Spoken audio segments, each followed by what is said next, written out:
একজন রাষ্ট্রপতি যখন দায়িত্বে থাকেন তখন তিনি রাষ্ট্রের সর্বোচ্চ সাংবিধানিক পদে অধিষ্ঠিত থাকেন।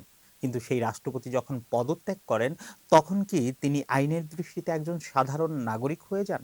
তার বিরুদ্ধে কি মামলা হতে পারে? গ্রেফতার করা কি সম্ভব?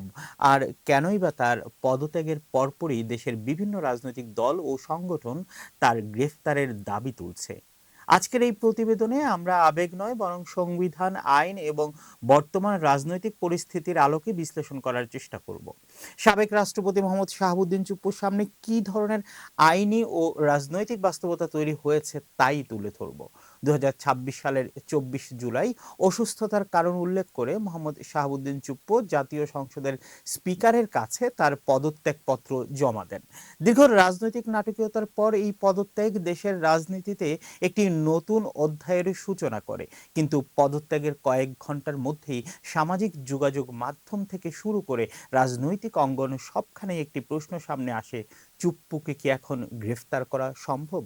এই প্রশ্নের উত্তর খুঁজতে হলে প্রথমেই দেখতে হবে সংবিধান কি বলছে। বাংলাদেশের সংবিধান অনুযায়ী দায়িত্বে থাকা রাষ্ট্রপতির বিরুদ্ধে তার মেয়াদকালে কোনো ফৌজদারি মামলা পরিচালনা করা যাবে না এবং তার বিরুদ্ধে কোনো গ্রেফতারি পরোয়ানাও কার্যকর করা যায় না।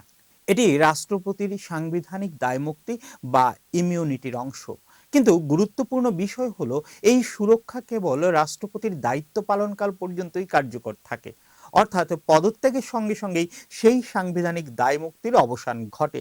এরপর তিনি আইনের চোখে অন্য যে কোনো নাগরিকের মতোই বিচারিক প্রক্রিয়ায় আওতাভুক্ত হতে পারেন।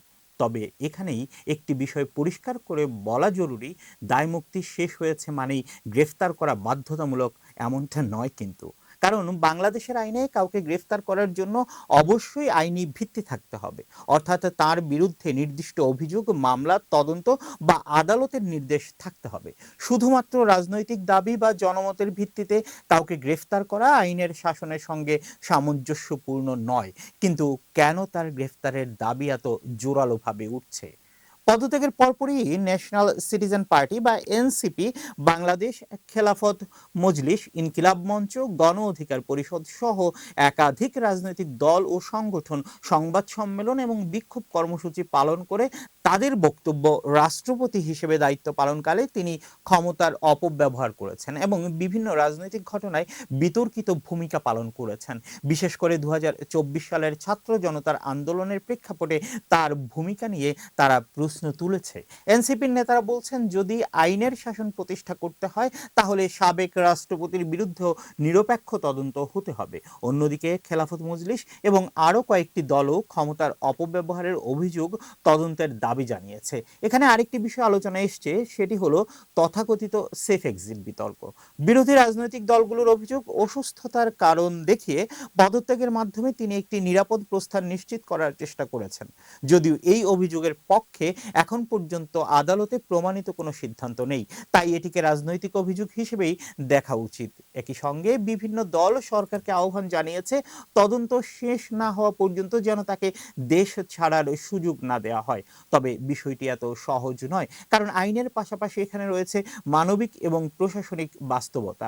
মোহাম্মদ শাহাবুদ্দিন চুপ্পু দীর্ঘদিন ধরেই বিভিন্ন শারীরিক সমস্যায় ভুগছেন। অতীতে তার বিদেশে চিকিৎসা এবং হৃদরোগ সংক্রান্ত চিকিৎসার তথ্য প্রকাশ্যে এসেছে। ফলে যদি কোনো আইনি প্রক্রিয়া শুরু হয় তাহলে তার স্বাস্থ্যগত অবস্থা ও আদালত এবং সংশ্লিষ্ট কর্তৃপক্ষের বিবেচনায় আসতে পারে। আরেকটি বিষয় হচ্ছে রাষ্ট্রীয় প্রোটোকল। তিনি আর রাষ্ট্রপতি নন, কিন্তু সাবেক রাষ্ট্রপতি হিসেবে প্রচলিত আইন অনুযায়ী কিছু সুযোগ সুবিধা ও প্রোটোকলের অধিকারী হতে পারেন। অবশ্য যদি ভবিষ্যতে কোনো আদালত গুরুতর অপরাধে তাকে দোষী সাব্যস্ত করেন তাহলে সেই সুবিধাগুলোর উপরও প্রভাব পড়তে পারে। এখন সবচেয়ে গুরুত্বপূর্ণ প্রশ্ন, তিনি কি যে কোনো মুহূর্তে গ্রেফতার হতে পারেন? এর উত্তর হবে সম্ভব, তবে শুধুমাত্র আইনসম্মত প্রক্রিয়ার মাধ্যমে।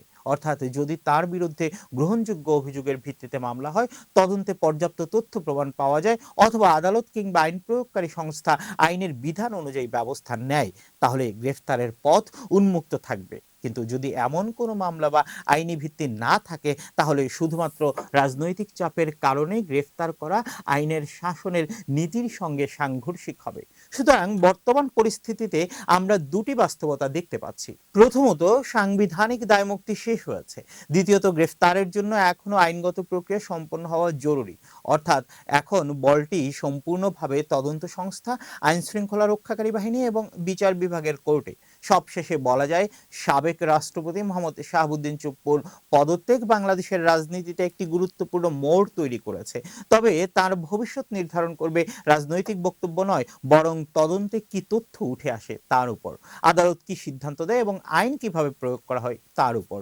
একটি গণতান্ত্রিক রাষ্ট্রে কারো বিরুদ্ধে অভিযোগ উঠলেই তিনি অপরাধী হয়ে যান না, আবার উচ্চ পদে ছিলেন বলেই কেউ আইনের ঊর্ধ্ব নন।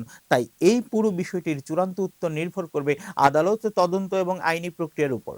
আপনার মতে আইনের শাসন নিশ্চিত করতে এই পরিস্থিতিতে সরকারের কি পদক্ষেপ নেওয়া উচিত?